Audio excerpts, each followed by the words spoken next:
Good morning and welcome to our virtual speaker series, working with the new balcony laws so deals don't fall apart. I am Romeo Arrieta, your Chief Executive Officer for the Marin Realtors. This is the second in a set of 4 speaker series this year. We have a full agenda, and I hope to look forward to getting to it and getting you out on time at 11 a.m. But first, a couple of housekeeping notes that I want to share. This is a webinar. Everybody's muted by default. So I asked that if you have any questions, you please type them in the Q&A feature, and we'll do our best to get through them. We have budgeted some question and answer time with our speaker. And I would like to recognize our president, Joe Burns, and all of our board of directors and committee volunteers who are joining us. Before we get started, just want to give our usual disclaimer. The views expressed by our guests are their own and not necessarily those of the Marin Association of Realtors. Also, nothing in this program should be taken as legal advice or shall it be considered tax advice. As always, ask your broker, manager, or relevant professional. Please don't discuss compensation or compensation-related issues in this forum or really anywhere outside of your brokerage and with your client. This event will be recorded, and we hope to send you the follow-up soon. Joe, I'm going to turn it over to you. Floor is yours. Well, thank you, Romeo, and everybody for attending. These are great opportunities for us as people in the field to hear from different providers of service and individuals that impact our industry. And a few years ago, I had a conversation. I met Vincenzo and had a conversation with him and hearing what he did. And at the time, we hadn't heard as much about the balcony law, but obviously, as an engineer, he was all over it and said this is going to be something that's big. And sure enough, this year it became big once the law was enacted. And some of us, a couple of our members, said, "Hey, I was just contacted by an HOA, or I just had this issue happen."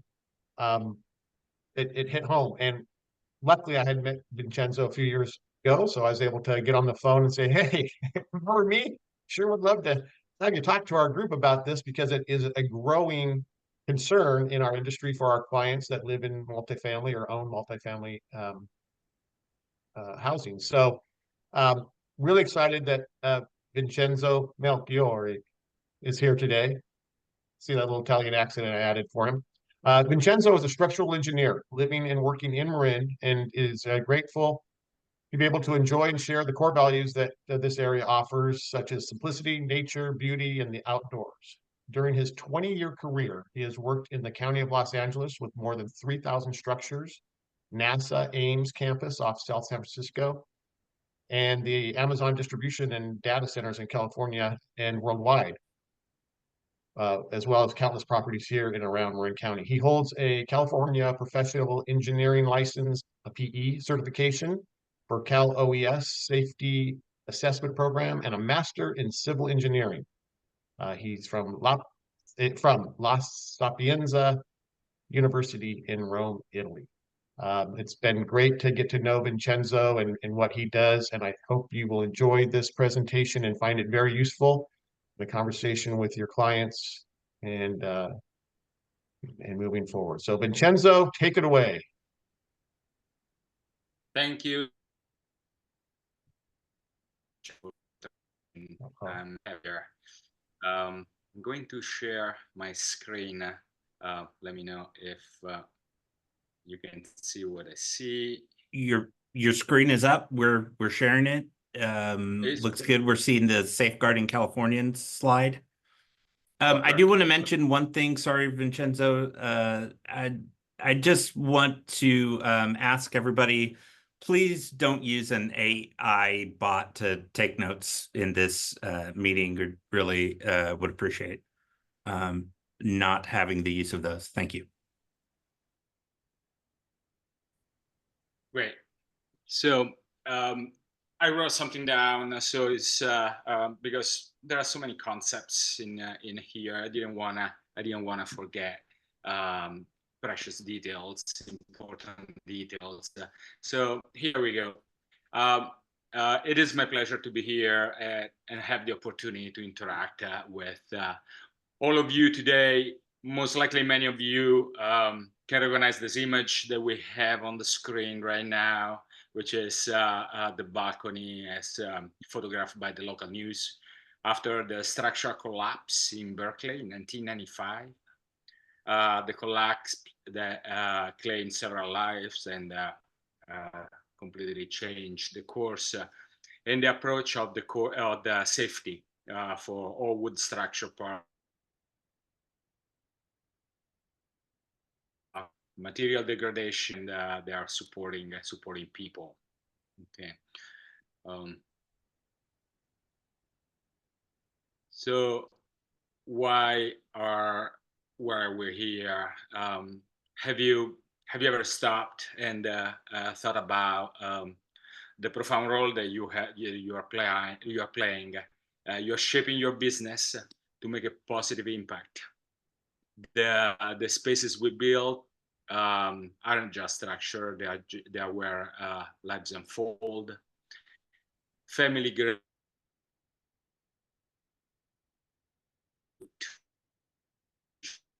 shaped. Our built environment is the foundation for a thriving life, starting right at home. The state of California offers the opportunity to contribute to this dream by prioritizing safety. So just like a responsible parent, the state wants to ensure a safe environment where everyone can make good decisions, and it's not an optional add-on. It's an essential element of every space we inhabit. So whether you are working, living at home, or simply going about our daily lives, safety should be an inherent part of our environment.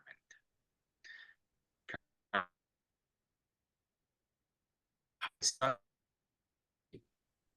want to contribute to this. Is the role that we want to live for the future generation. This is our chance to create a lasting legacy of safety that becomes a cornerstone for our society. We're going to dwell deeper into the nuts and bolts of the Senate bill later, but this is the driving force that motivates me, the inspiration to continuously improve your business and impact. It's about fostering and protecting the environment where we flourish.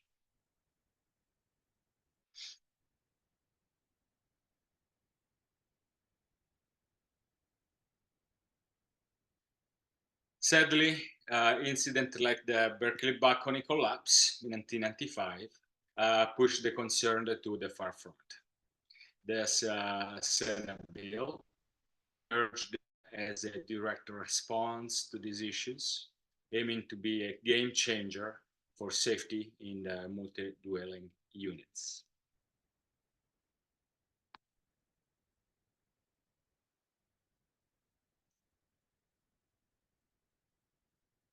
The Senate bill takes a protective approach by mandating regular inspections of those exterior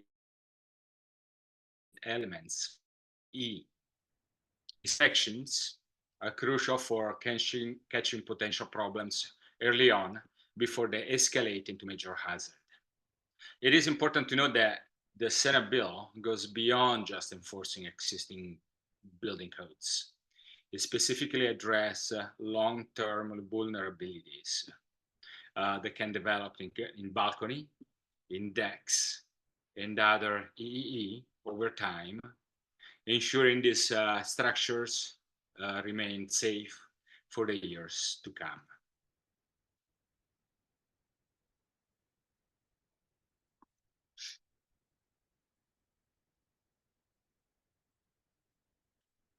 So let's break down the key component of the Senate bill.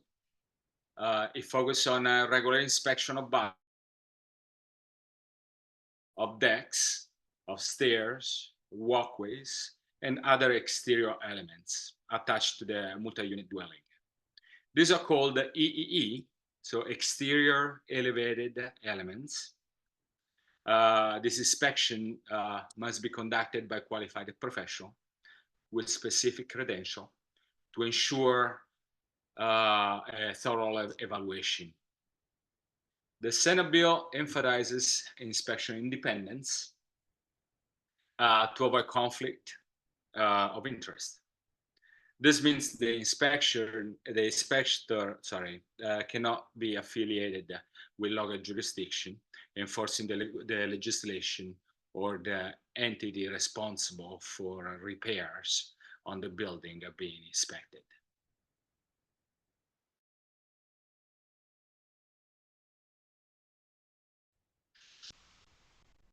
The Senate bill applies to multi-unit dwelling with 3 or more units in wood frame structures.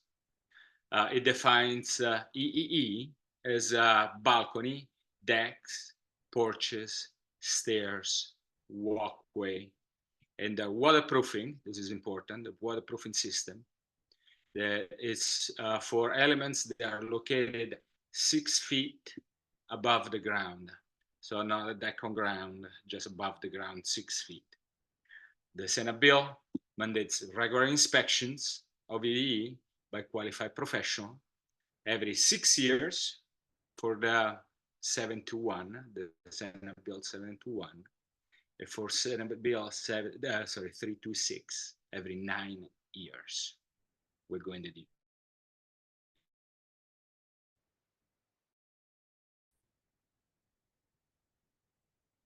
Okay. So to ensure thorough objective assessments, inspections, the Senate bill requires inspection to for the inspector to hold a specific credentials.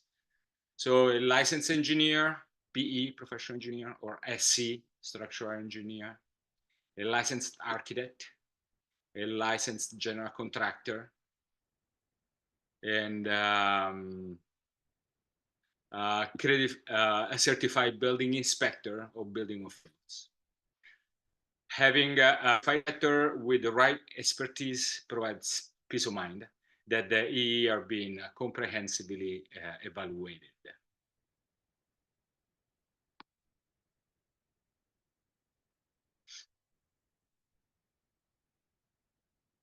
So the Senate bill emphasizes the importance of inspection independence.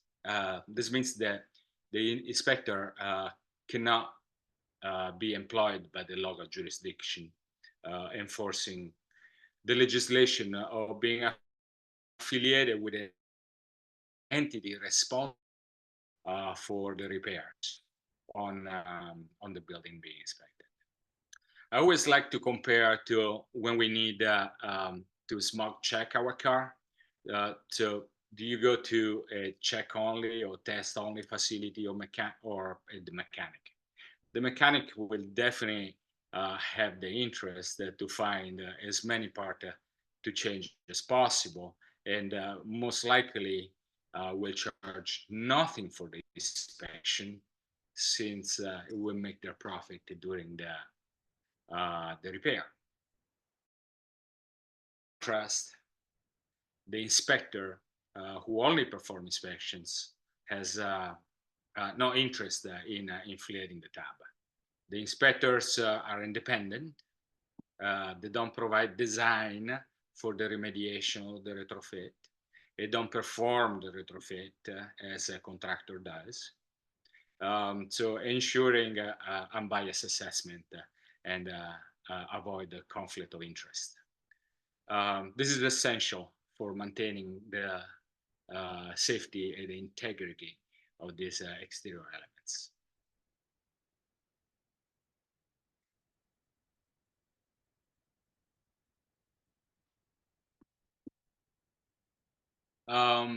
This Senate bill places significant responsibility on building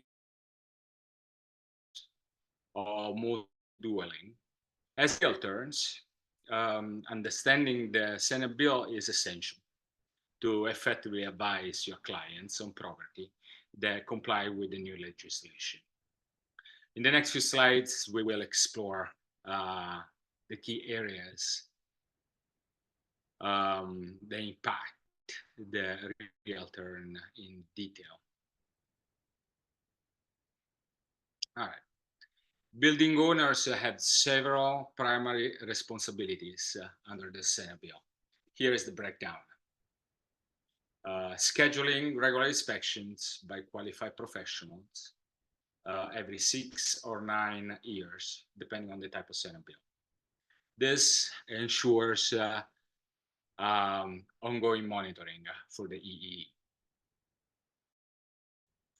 Implementing any necessary repairs based on the inspector's finding and adhering to designated timelines. The prompt action is crucial to address potential safety hazards. Ensuring ongoing maintenance of EE.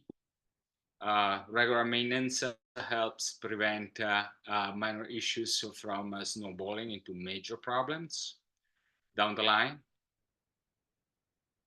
And we will discuss the repairs timeline and potential consequences for non-compliance right here. So what we have here, the urgency of the repair under the Senate bill depends on the severity of the hazard identified during the inspection. So immediate threats require the most urgent action. Building owners have 30 days to apply for permits, and from there, days to complete repair. This ensures quick action to address critical safety concerns.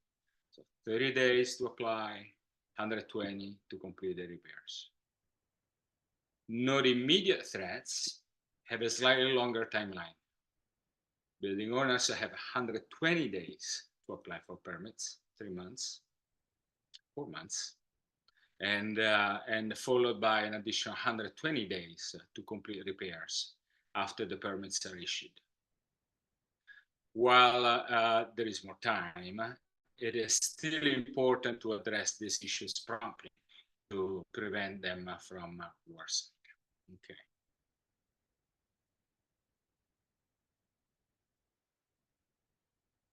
Vincenzo, do you mind if I just want to jump in. I'm getting some reports that your audio may not be coming in completely crisp. So would you maybe turn off your camera? Yes. And hopefully that will improve the audio feed. Okay. Thank you for the feedback. Let's see if we can improve this. And if the audio is not clear, please come back to do everything we can. So cost of neglect. There can be significant consequences for the building owners who fail to comply with the Senate bill. This includes substantial fines, up to $500 per day per balcony for non-compliance. These fines can have a financial burden. Possible liens. The local jurisdiction can place a lien on the property. If repairs are not addressed, this can prevent the owners from selling or refinancing the building until the issue is resolved. Insurance premium raising, possible loss of insurance on the building, and lawsuits from the parties involved. Everybody loses on this, just as catastrophic as the 1995 event. Also, non-compliance financially and legally catastrophic event as well.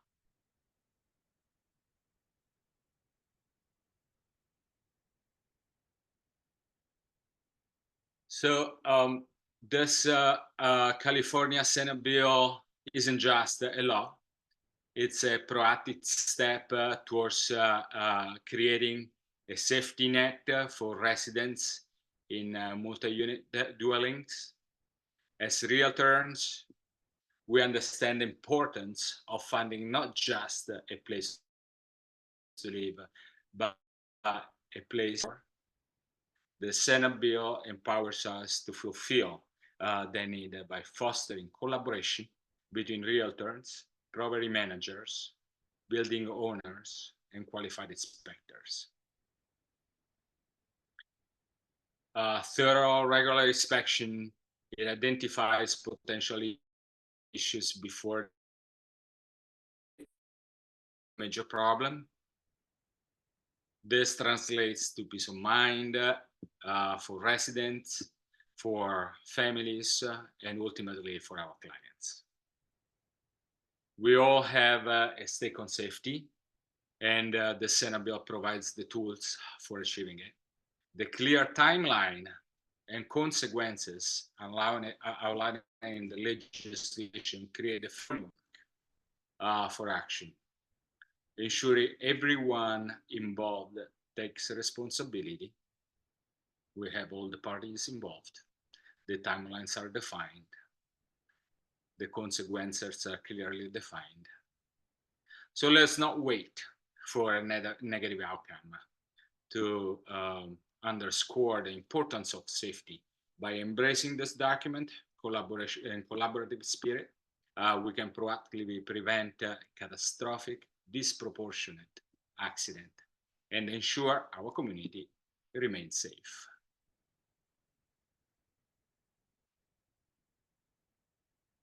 And with this slide, I completed my presentation, and Thanks, I'm happy to pass it back Vincenzo. on. Oh, there you are. Yeah. Thank you, sir. We're gonna have a few questions here, and but definitely maybe some clarity if something's got broke up with the audio. Please, audience, don't hesitate to ask on that if there's any clarity you need. One thing I did want to ask, and it kind of goes along with a question we have from our participant, in somewhat separating the two bills, if I'm correct, 721 was more for apartment style, one owner with renters. 326 is more HOA or condo ownership style. And in that regard, where is the HOA's responsibility? How do they play a part in a condo project as opposed to a sole owner of an apartment building? And is it part of a point of sale yet, or could it be at some point a point of sale requirement? If you know those. Yes, so the HOA is definitely heavily involved in the process and needs to alert the owners the upcoming deadline and all the characteristics. So the time frame, the fines, the risks, and also explain the time, the actual involvement of how long it's going to take to perform the inspections, and what the inspection consists of, the various steps. So as far as responsibility, I believe that the owner of the apartment is responsible for the safety and implementation of both the Senate bill and law, as well as maintenance of their parts. Now there is a gray area here as well, since the exterior decks are often under the HOA responsibility. So but the HOA are also the owners that are representing the owners. So therefore, the Senate bill, it just needs to be a responsibility of all of them. HOA and owners are still the same person. Okay. The two bills, the 326 and the 721, are exactly as you were saying, Joe. One specifically for HOAs where there are many owners and therefore many heads thinking and deciding, versus the 721 where there is one main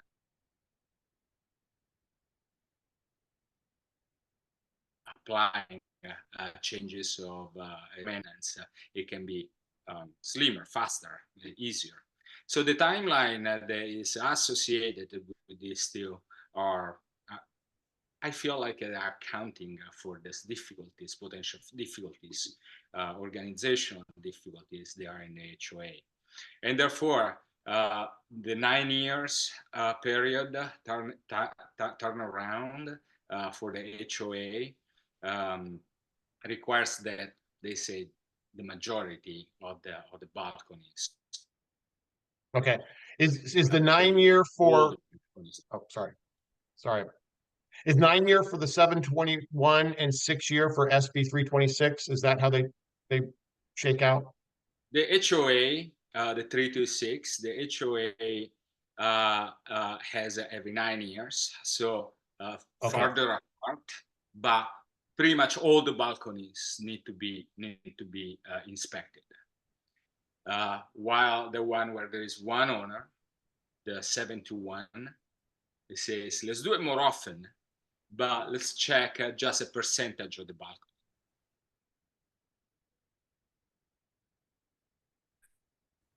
Now those are minimum. It's what the 721, the one owner, is doing this as a business, and they want to implement safety as one of the main factors that they wanna improve in their business, which is good business, maintaining high level of standard of safety. It's possible that they decide to go beyond the 15% because 50% is going to take 6-7 rounds to check 100% of your balconies. So it's even I've seen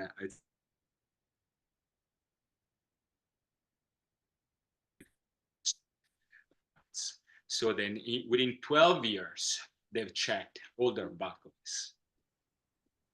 Okay. And another question that it also was a question of mine. What qualifies as balcony above 6 feet above ground? Could it be something that's above a living structure? Does it have to be cantilevered out? It's a separate structure, or can you have a living area underneath it? Okay. The balcony is so they're saying outside of the building perimeter, where the building perimeter is defined by the foundation or the walls. So anything that projects beyond that foundation line perimeter is considered a balcony. Okay. Now I understand that some balcony has been turned into the roof of a new structure below, right? I mean, I think it probably depends. If it's cantilevering, for instance, is a more delicate structure, then means they are supported at both ends by posts, by walls. We need to see how that is done. If it was originally to take and have a professional opinion if it's included or not in the balcony, including the Senate bill. Okay. And again, just for clarity for anybody listening, 721 is on our investment style properties, apartment building owners, multifamily owner, single owner. single care point, single, no HOA, no multiple owners, one person checking the entire property. 326 is related to what we know as condos, townhomes, someplace that has an HOA, and therefore also has multiple liens or financing. And so financing might be disrupted if one unit doesn't come, if there's a non-compliance of a unit within a building on that. I might go get a loan and my balcony is fine, but an inspection showed that another balcony isn't or it hasn't been inspected. When you look at an HOA, it's a little broader when you consider, lenders' requirements, because lenders will now be requiring some sort of adherence to this legislation.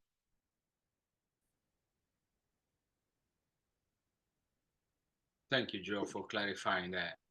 Can you kind of break down then how, like, if a building over here has bad balconies, is there any, consistency with where the unit is compared to where problem inspections might be, especially if they kind of go and you're not inspecting all the balconies at the same time? Okay, let's talk a little bit about the inspection process and the parts that are inspected. Maybe that can help to shine some light on the overall process. So let's start with the definition of EEE, which is exterior elevated elements, which are all the beams, the joists, the girders, the post, the connection of the beam to the exterior wall, and waterproofing that passes between the supporting beam. And so in the original catastrophic event in Berkeley, what they realized was that the waterproofing was aging, and therefore it wasn't protecting the supporting element enough to minimize the material degradation that is natural in wood, the material degradation, and suddenly a catastrophic sudden event, which is the breakage of a beam, that doesn't give any alerting displacement or noise, so nobody is alerted of the upcoming threat. Then immediately collapsed under the weight of 6 people. They were just standing on the balcony. The other portions, they are also, so it's sudden and without any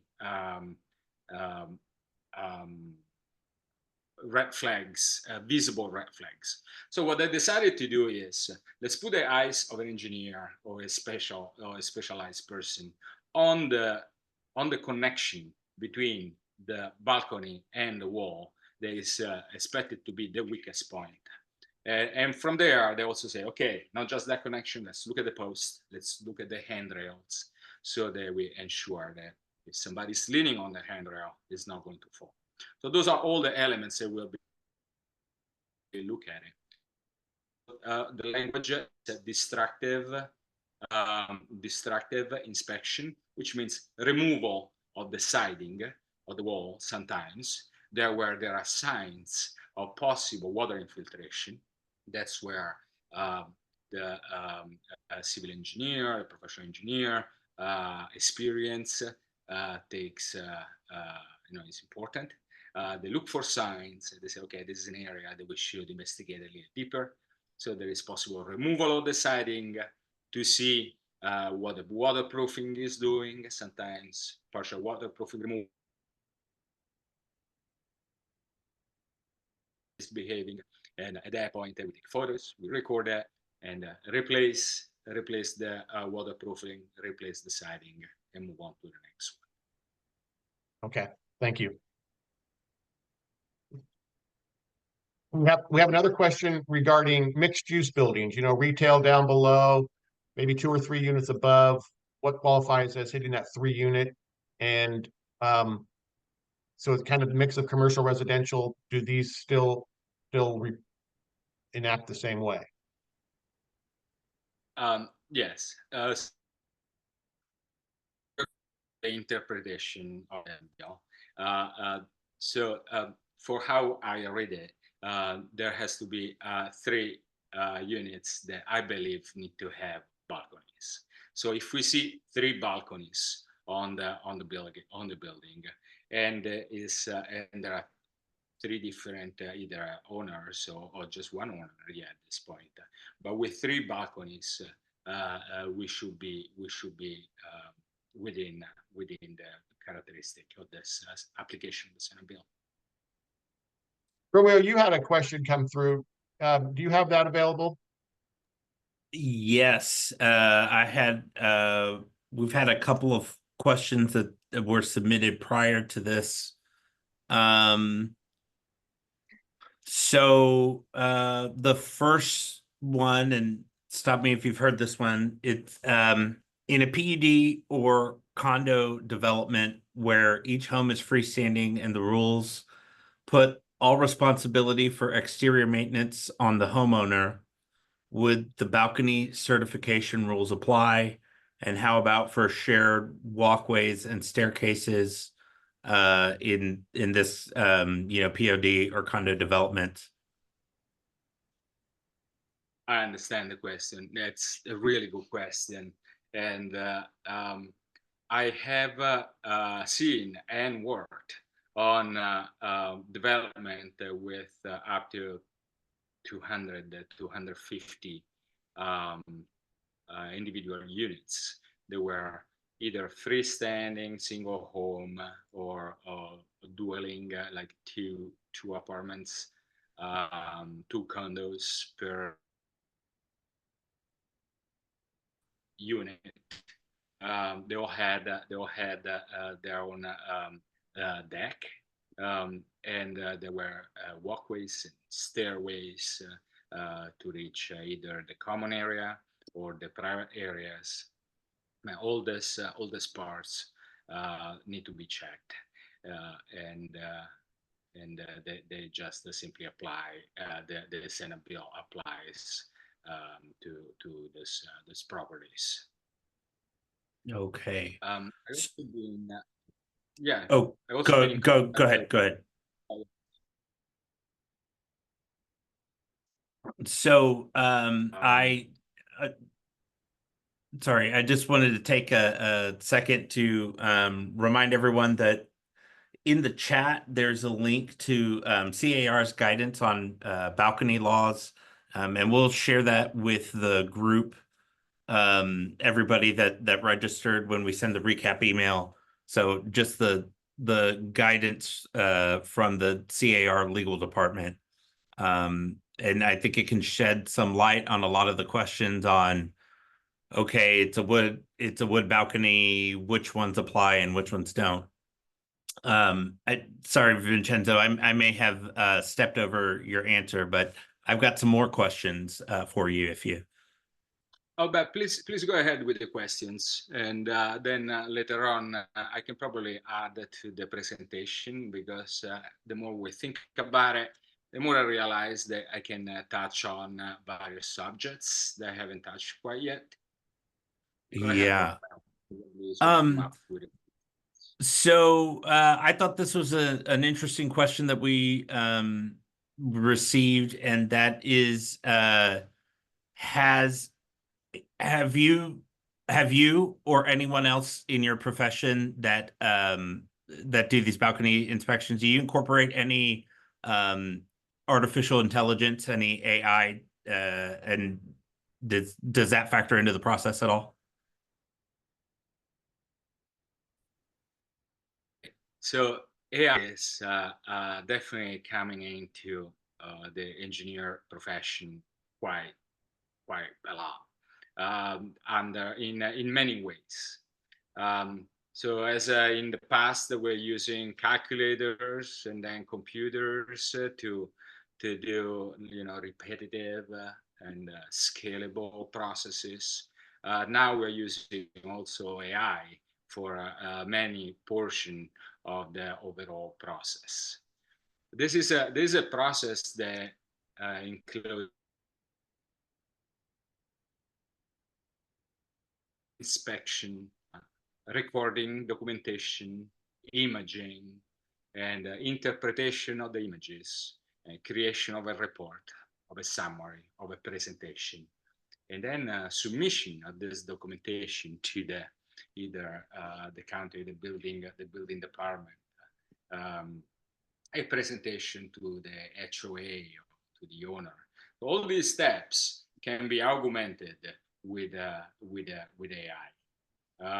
Sometimes I've seen software out there that can help to identify wood material degradation just through images. In the past, I had used drones for collecting images. And with drones, we had the opportunity to collect images always in the same way. And if we do it always in the same way, we can also apply an algorithm that can detect spots, like hot spots, more easily. Now, I'm not saying it is used in every project, but the technology is finally here, and this can help us to not only perform more of these inspections, but also maintain there is just the entry level of quality of the interpretation of the results is much higher than what it can be done by hand. For instance, if you have 250 balconies, you need to complete everything in 20 days. You can apply rounds of AI augmented processes that can really accelerate and help in maintaining a higher level of quality. An interesting question that has just come up that I think is kind of prevalent on everybody's mind. In Vincenzo, it's really hard to kind of grasp the scope in this question, but let's just say we have a 16-unit HOA condo project that has 4 buildings, each with one set of stairs and 4 balconies of some kind. What would be an inspection cost and scope for that HOA to look at? I understand there's a little bit of time, so they could do a little bit each time, but how would that be cost? What kind of cost scenarios are we looking at? We're kind of used to, a home inspection cost or a pest inspection cost. How would this fit into that monetarily? Yes. So we need to account for the difficulties that we can find on site. If we need to rent special equipment to reach the area, or if there are specific requirements within the condo, the unit, like they don't want to have workers accessing the unit, and everything needs to be done from the exterior, for instance, then we need to use equipment from the exterior, right? That has a higher cost. But if we can maintain the cost within of service, just limited to the minimum inspection. So there is the inspection, the CD, invitation of the engineer, and there is the document preparation and the presentation to the owner. That can be done within like $300 to $500 per unit, or per, let's say per balcony, but per unit. Per unit, yeah. If it's in a bigger group, like if there are like 16 balconies, that is probably the ballpark number that we're looking at. Okay. In addition to that, we need to consider possible removal of siding there where needed. So a contractor that will go there to prepare the site So there is a pre-inspection where the engineer goes and says, okay, those are the spots that we'll look at, deciding in this 1 week. Then the contractor starts preparing the site, opening up the areas. Then the inspector comes in, looks at everything, documents, and then the contractor closes again. So there is the preparation and closure. Okay. That depends specifically from the case. And that's all working towards an end product, which is the kind of documentation that the HOA would have that shows a potential buyer, say in an HOA disclosure package, or even a lender through their certification program, certification of compliance. There's a documentation that will show the compliance of some sort. What does that look like? That It's good that you're piece. bringing this up. Yeah, it's good that you're bringing this up. I had the feeling that it's probably we want to describe a little bit what we're going to receive at the end. So it's going to be a booklet, either paper, hard copy, then electronic. That will have a summary of all the deficiencies as related to the Senate bill that have been found, and they will be sorted by urgency and criticality. In addition to the summary, we'll have a page that's been inspected, photographic documentation with description of what has been found specifically, and so this one for each of the cases. So the HOA will have this booklet. The same booklet will be submitted to the building permit department on a case by case basis. Some of the cities require the submission, others don't.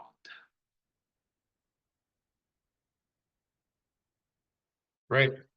I don't have any others, but I would invite anybody, if you have a question, on the Q&A button to the right of your share button down below. If you want to throw a question into the question and answer, we can ask Vincenzo here before we stop. I think, oh, I got one in the chat. Let me see the chat. Will there be a termite inspection sticker on each unit? So something that, we as professionals, we're out in the industry, we often look to see if something has been inspected by the pest inspections, sticker that's left behind in one of the access points. Is there something like that on site that will say this property has or has not been inspected? Good question. And maybe it should be considered as something to do. At the moment, the Senate bill doesn't require anything like that. It doesn't mean that we can't create a little sign in the building saying that this building has been inspected for, and then a date. That could be done, but it's not required at the moment. On the same line, now it comes to my mind one detail that I haven't mentioned, is that the inspections are done every 6 or 9 years, but the outcome of the report, it should say if the materials that has been inspected is good for another 6 or 9 years, or it should advise if something will need to be replaced, maybe not immediately, but before the next 6 years, or before the because it's to be inspected for another 12 years. So there has to be the vision towards the future, and we all know the wood is not like bricks or concrete that once is in place it'll last for 100 years. It's gonna last for a limited amount of time, and so even if it's good now, the expectation that is going to be good for the next 6 or 12 or 18 years, it needs to be stated somewhere in the document. And this is what I'm always going for, is advising if it needs to be really looked at sooner than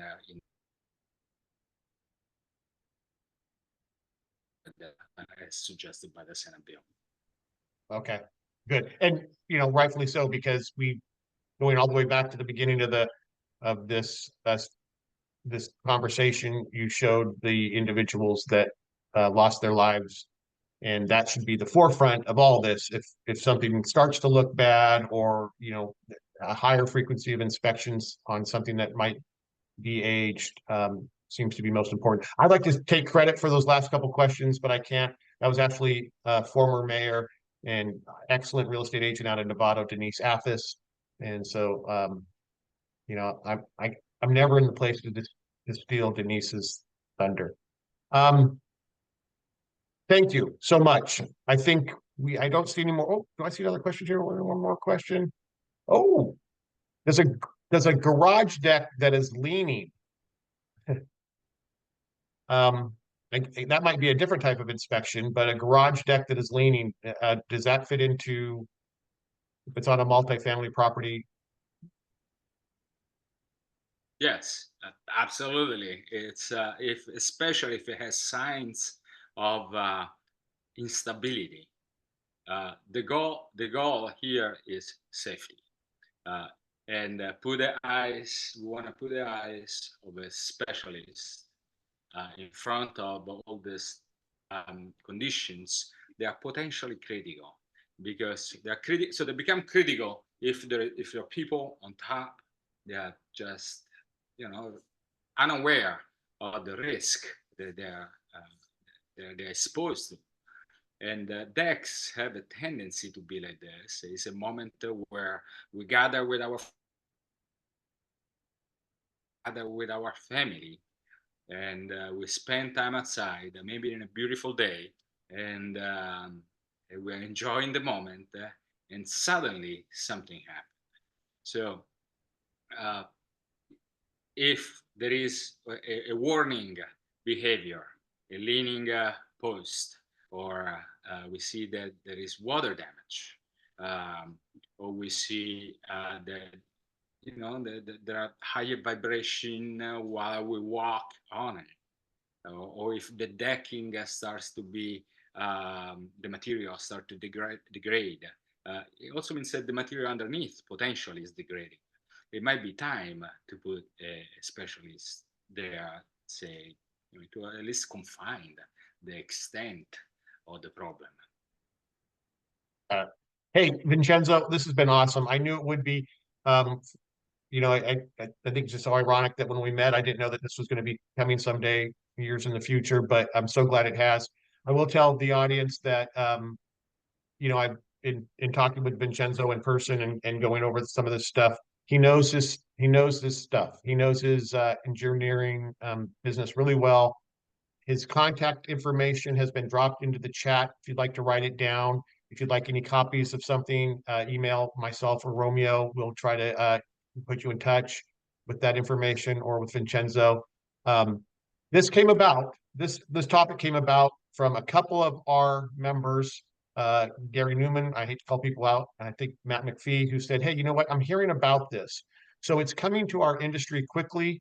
In Marin, as you know, we have a lot of hillside properties. We have a lot of properties that want to take in views, and there are a lot of balconies and extended structures out there. So it's very important, if you're dealing with one of your investor clients that has apartment buildings, or somebody going into a condo or selling their condo, be sure and ask, where are you in this new Senate Bill 721 and Senate Bill 326 process? Because you don't want to get into a condo deal and find out later that there's an inspection that's still open, or something not correct that the lender might catch and slow down your deal. So I think this is timely. I really appreciate, Vincenzo, you being here today and helping us navigate through this. And there'll be more to come on this item, and we look forward to using you as a resource. So thank you. And I hope people reach out to you in person. I want to remind everybody, this is one of our, as Romeo said earlier, this is one of our speaker series. We have a couple more coming up. We have a great general membership meeting coming up on September 10th that is including our DER commissioner, Chica. Well, I just call her the DER commissioner, and she will be speaking to us at our general membership meeting, which is a webinar on September 10th. We have Bocce coming up in September. We have a YPN event tomorrow, or a meeting tomorrow. All sorts of stuff happening at your association. Please check your Monday morning rundown for a schedule, and keep an eye on those balconies out there. Thank you all for showing up. Again, thank you, Vincenzo, Romeo, and staff. Thank you for this opportunity to hear on this important item. Have a great day. We'll see you out on tour.